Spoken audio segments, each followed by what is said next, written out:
TOEFL time pressure. 5 general tips. We all handle time pressure differently. Most of the tips we give are practical and very task-focused. So here are some that are more general. 1. Accept that you might feel under pressure during some parts of the test. 2. Keep your breathing steady and take a deep breath before you listen or speak. 3.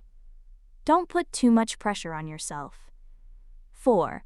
Familiarity reduces stress, so know what to expect in each part of the test. 5. Yes. Practice, practice, practice. We are looking at timing tips and transition phrases in this part.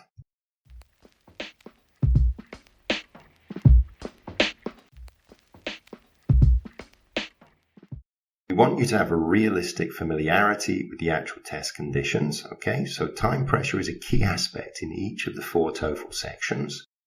We will give you some advice per section, of course, as you already know. But in the speaking section, mistakes such as not immediately starting your answer when the clock begins, something so simple, or getting lost in disorganized thoughts during your response, it happens to all of us, these hugely reduce the speaking score. So we're going to focus on absolutely immediately starting our answer when that second beep comes. And if you suddenly feel as if you've lost your point, you look at your bullet point notes and you make sure that you just move on to the next one with a smooth transition.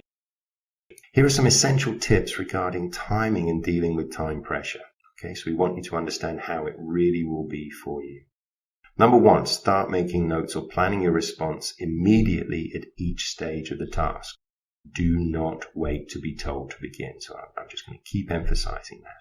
Number 2, when finally preparing your responses, break the information down into 3 or 4 15-second blocks. All right.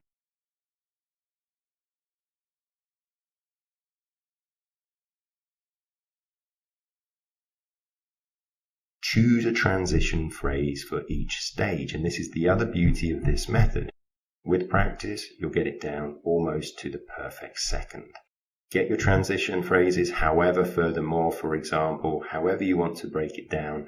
Maybe you're going to choose that the second 15-second block is where you have the opportunity to introduce your amazing examples. So you just use your 2 favorite transition phrases for introducing examples. Number 3, make sure you know what words you will start and finish your responses with.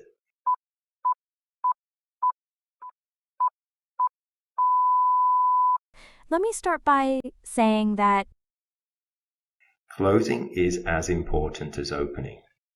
The analogy is when you walk through someone's picket fence into their garden, you open the gate. You go to the house, you have a conversation, then you walk down the path, you leave, and you close the gate behind you. With practice, you will get this down perfectly with the last 5 seconds. You are closing the gate, you're using your favorite phrases plus that final piece of information, be it a conclusion, a summary, or just a closing point. So again, know exactly the first word you're going to say when you begin your response and know how you're going to close. Very important. 4, start talking as soon as you hear the beep. So again, when you hear that second beep, get into your answer. If you get brain freeze, as we call it, in other words, you suddenly go blank, use a transition phrase and move on to the next item in your notes. So basically, it can happen to any of us.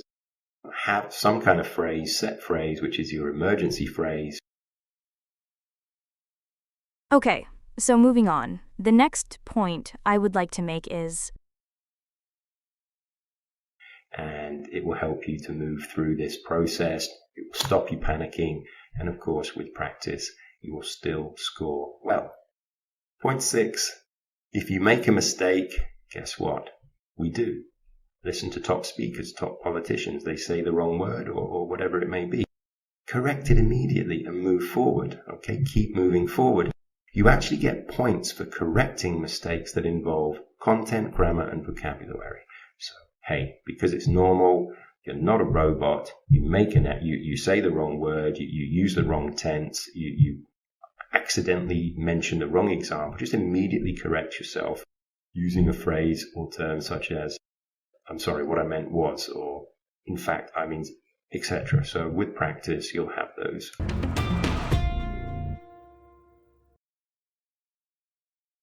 Hello again. The YouTube algorithm will offer these free English lessons to more students if you do a little something to help out. Apparently, over half of you forget to like these free videos, probably because you're busy making notes. So pretty please, with sugar on top, hit those like, share, and subscribe buttons. Thank you in advance, and let's help others improve their English skills for free.